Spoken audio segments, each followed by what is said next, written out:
हरियाणा में बदल रहा है माहौल, तो हरियाणा की लोकसभा सीटों पर हवा का रुख बदला। जी हाँ, ध्यान से देखिएगा हरियाणा की किस पर क्या है माहौल, कौन मार रहा है बाजी। जी हाँ, आपको बता दें कि शुरुआत में जहां भारतीय जनता पार्टी ने 10 की 10 सीटों पर जीत का दावा ठोका था और लग भी रहा था कि बीजेपी के लिए 1-2 सीटों पर ही ज़्यादा मुसीबत आएगी, बाकी सीट जीत जाएगी। लेकिन अब चुनाव आते आते सिचुएशन बदल गई है कि 2 सीटों पर बीजेपी मजबूत दिख रही है और 8 सीटों पर कांटे का मुकाबला है। कहीं ना कहीं भारतीय जनता पार्टी ने सोचा था कि मोदी के नाम पर लहर आएगी, लेकिन कांग्रेस पार्टी ने अपने प्रत्याशियों का ऐलान तो बीजेपी से लेट किया, लेकिन जैसे ही ऐलान किया तो कहीं ना कहीं जो राजनीतिक विश्लेषकों का मानना है कि अब कुछ भी हो सकता है, किसी की भी जीत हो सकती है, मुकाबला कांटे का है। एक बात जरूर है कि जिस प्रकार से अब इलेक्शन हरियाणा में उलझा है, टफ इलेक्शन है, इसमें कोई दो राय नहीं है। भारतीय जनता पार्टी के यानी गुरु चेला जिसे कहते हैं, वे लगे हुए हैं। कई जगह पर कमजोरी है, उन कमजोरी को दूर करने के लिए बार बार मुख्यमंत्री पहुंच रहे हैं।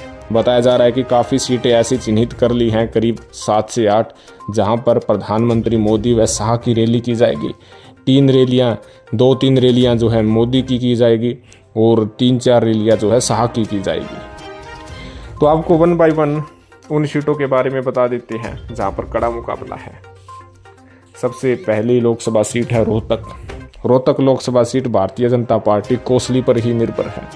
कोसली से 1 लाख तक की लीड बीजेपी लेना चाहती है। वही दीपेंद्र सिंह हुड्डा 2019 के मुकाबले इस बार मजबूत है। कोसली हल्के के 2 बड़े दिग्गज नेताओं को पहले ही कांग्रेस में शामिल करवा लिया है और समय समय पर वहां पर जनसभाएं और रैलियां कर रहे हैं। हालांकि दीपेंद्र के लिए जो नॉन जाट वोट बैंक है वो काफ़ी असर जो है दिला सकते हैं, लेकिन उस पर भी दीपेंद्र हुड्डा वर्क कर रहे हैं। बीजेपी के लिए सबसे बड़ी सिरदर्दी रोहतक लोकसभा सीट ही है। बताया जा रहा है कि प्रधानमंत्री मोदी यहां पर रैली कर सकते हैं। रोहतक और सोनीपत लोकसभा सीट की कंबाइन रैली रोहतक में मोदी कर सकते हैं। अगली सीट है सोनीपत। रोहतक से हटकर ही सोनीपत सीट है। यहाँ पर भी मिजाज हुड्डा के दिन है। हालांकि 2019 में भूपेंद्र हुड्डा हारे जरूर, लेकिन अब की बार जो जातीय समीकरण कार्ड खेला है उसके मुताबिक फिट भी बैठ रहे हैं।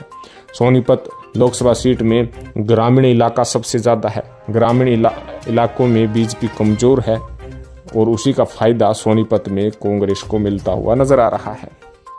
अगली सीट है सिरसा सीट से अशोक तंवर पहले आराम से जीतते दिख रहे थे। से जीत जाएंगे क्योंकि उनका अपना खुद का वोट बैंक भी है और बीजेपी का वोट बैंक भी है। लेकिन कमाल की बात यह है कि अशोक तंवर ने मेहनत भी की, लेकिन मेहनत के अनुरूप अभी तक उन्हें फल नहीं मिला है। कमजोरी बीजेपी भाप चुकी है। 3 से 4 बार मुख्यमंत्री नायब सैनी आ चुके हैं और मोदी की रैली करवाने में का चयन भी किया जा रहा है। जहाँ जहाँ कमजोरी है वहाँ मोदी और शाह का सहारा जरूर लेंगे। सिरसा पर इस वक्त कुमारी शैलजा अत्यंत मजबूत है, जीत की तगड़ी दावेदार है। वही अगली सीट है अम्बाला सीट, जिसमें वरुण मुलाना कांग्रेस से है और बीजेपी से बंतो कटारिया है। अनिल विज के बीच में नाराजगी है, नाराजगी भारी पड़ती है, लेकिन कहीं ना कहीं वरुण मुलाना मजबूत बने हुए हैं। कांटे की टक्कर इस वक्त बंतो कटारिया को दे रहे हैं। अगली सीट है कुरुक्षेत्र का मैदान हो और जीत एक तरफा हो, ये हो ही नहीं सकता। जहां बीजेपी के नवीन जिंदल मैदान में है तो दूसरी तरफ सुशील गुप्ता इंडिया गठबंधन के तौर पर है। कड़ा मुकाबला है और अभय सिंह चौटाला यहां पर ट्रंप कार्ड भी साबित हो रहे हैं। कुरुक्षेत्र सीट पर सबकी नज़र है। मुकाबला त्रिकोणीय है और कड़ा मुकाबला कुरुक्षेत्र सीट पर देखने को मिलेगा। अगली सीट है फरीदाबाद।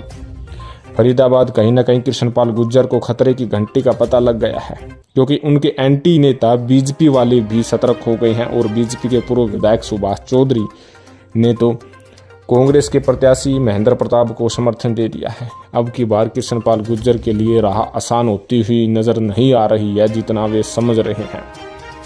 अगली सीट है भिवानी महेंद्रगढ़ का मिजाज बदला है।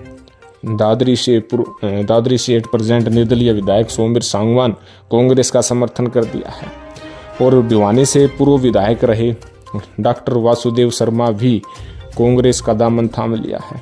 किरण चौधरी कांग्रेस प्रत्याशी राव दान सिंह के साथ आ चुकी है और जो अहिर वोट बैंक है वो राव दान सिंह उस पर सेंधमारी कर रहे हैं। जाट वोट बैंक पर भी सेंधमारी कर रहे हैं, हुड्डा का पूरा सहारा ले रहे हैं, जिससे कहीं ना कहीं धर्मवीर सिंह की राह मुश्किल हो गई है। कड़ी टक्कर यहाँ पर मिल रही है। हिसार सीट, हिसार हमेशा से ही और सीट रही है, एक तरफा मुकाबला कभी नहीं रहा है। कांग्रेस पार्टी 20 साल से सत्ता से दूर रही है, तो जयप्रकाश अब की बार मैदान में कूद पड़े हैं। रणजीत सिंह चौटाला और जयप्रकाश के बीच कड़क मुकाबला है, कांटे की टक्कर है। जीत हार एक तरफा नहीं है, हवा का रुख बदला है और विशेष तौर पर जयप्रकाश की निगाहें जाट वोट बैंक के सहारे उन क्षेत्रों में टिकी हैं जहां पर बीजेपी कमजोर है। वहीं अगली सीट की बात करें तो वो गुरुग्राम लोकसभा सीट है। गुरुग्राम में राव इंद्रजीत सिंह के लिए चैलेंजिंग साबित हो रहा है। बीजेपी के नेता राव इंद्रजीत के नाम के बगैर मोदी के नाम पर वोट मांग रहे हैं और राव इंद्रजीत सिंह के बीजेपी के अंदर एंटी इंद्रजीत सिंह नेता हैं, वो कहीं ना कहीं खतरे की घंटी बने हुए हैं। राव इंद्रजीत सिंह की सभाओं में ज़्यादा भीड़ नहीं मिल पा रही है, जिसके कारण उन्हें नुकसान हो सकता है, लेकिन इस वक्त वो मजबूत भी है।